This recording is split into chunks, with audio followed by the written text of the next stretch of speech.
A manipulator doesn't look like a villain. That's the first thing you need to understand. If they did, you'd run. You'd protect yourself. You'd never let them close. But manipulators don't enter your life as danger. They enter as comfort, as charm, as understanding, as someone who sees you. And that's what makes them so powerful. The mind of a manipulator isn't built on strength. It's built on insecurity. Deep, unhealed insecurity. They don't feel safe in who they are, so they try to control how others see them. They don't trust connection, so they manufacture it. They don't believe they can be loved for who they are, so they create a version of themselves that gets results. They don't chase love, they chase control, because control feels safer than vulnerability.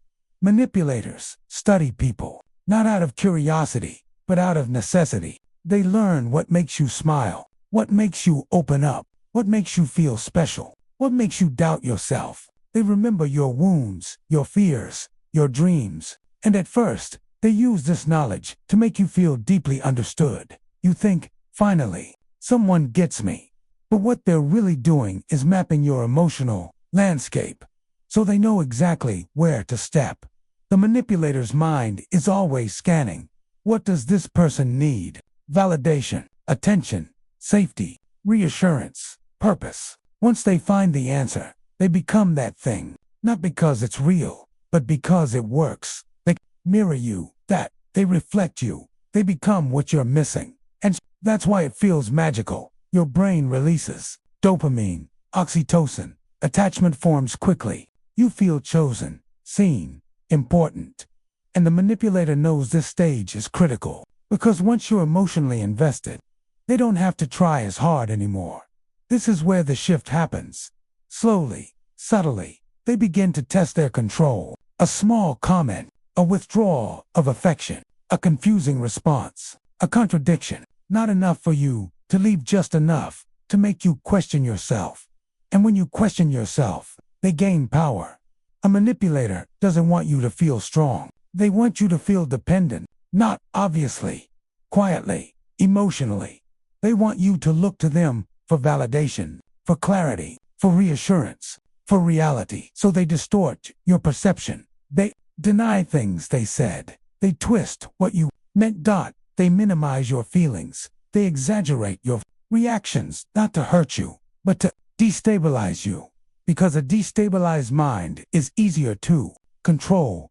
And here's the part most people don't realize. Manipulators often believe their own lies. They don't always see themselves as bad. In their mind, they're protecting themselves, winning, surviving. They justify everything. If they hurt you, they convince themselves you deserved it. If they lied, they say it was necessary. If they controlled you, they call it love. They don't ask, is this right? They ask, does this work? That's the difference. They don't experience connection the way you do. They experience it as leverage, as advantage, as security. To them, relationships aren't mutual. They're strategic. That you connect, they calculate. And because you lead with emotion, while they lead with strategy, you're always one step behind. You feel, they observe. You explain, they adjust. You hope, they plan. Manipulators don't need to raise their voice.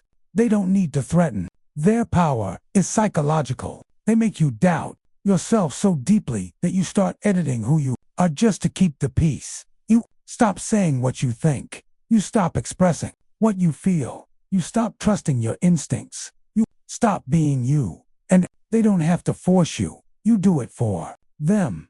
That's when they know they've won. The mind of a manipulator is not loud. It's quiet, calculating, adaptive, always watching emotional reactions, always measuring responses, always tweaking behavior to maintain control. They don't fear hurting you.